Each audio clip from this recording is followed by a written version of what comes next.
Hi, and welcome to Real Life Rising. Today is kind of a tough day for me.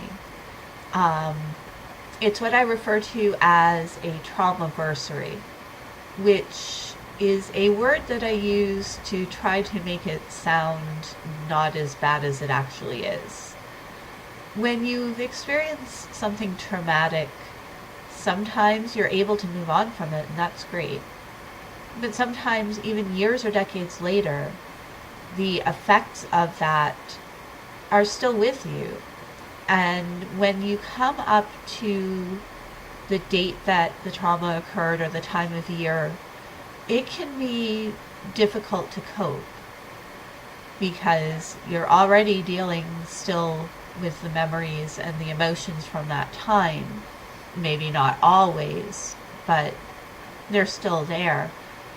And just knowing that the day is approaching, or it's the same time of year, or you're going to the same location, can make those memories sometimes come up even more strongly, and can make the emotions come up more strongly. So I was going to share a few things today about how to manage a traumaversary. And for those who have experienced trauma, please know that I'm not trying to minimize things in any way. As I said, this is part of my coping strategy. I make up words because I enjoy it, and that makes things not be as difficult for me to deal with. So, one thing that I have found that helps when you're coming up on a traumaversary is to make plans with people who you feel safe with, and maybe people who weren't even in your life at the time that the trauma happened, because then they're not associated with that time. Tonight I'm going to be going to movie night with some friends at somebody's house. I'll be around people that I like, who know me and like me, and who didn't know me, math, who didn't know me 29 years ago when the original trauma occurred. And they give really good hugs, and hugs help, for me at least. Something else that you might do to take care of yourself is, if a bath is relaxing for you, you might spend some time soaking in the tub.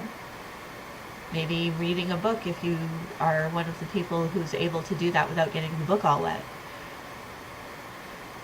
You might think of something that has always been comforting to you, like coloring or baking a cake or walking along the beach, and make plans to do that, maybe with a friend, so that you have somebody there with you in case the memories get too big for you to handle on your own. The important thing when you've experienced a trauma and you are recovering from it, and I want to make it clear, I've worked for the past 29 years to recover from that trauma. It's not a huge factor in my life most of the time anymore.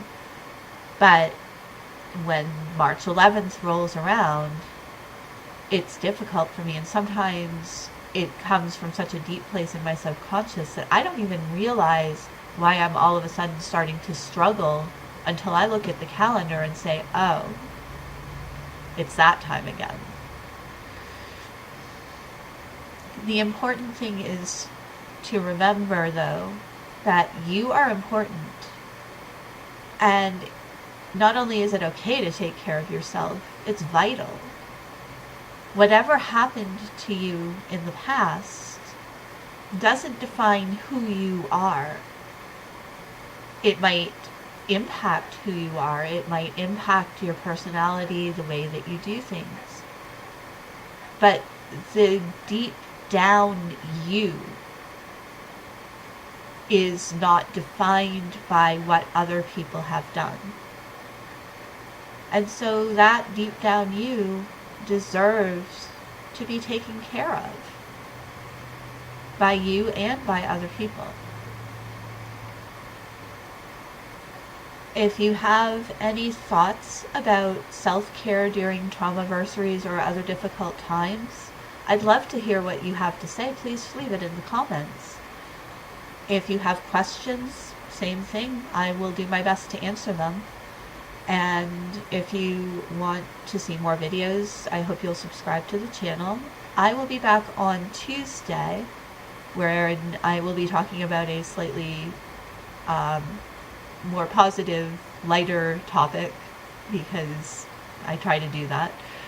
I think Phoenix will be here on Thursday this week. I'm not entirely sure. Their schedule is changing with their awesome new job, but they'll still be posting videos here occasionally. So that's Real Life Rising for today. I hope that you have a good weekend and take care.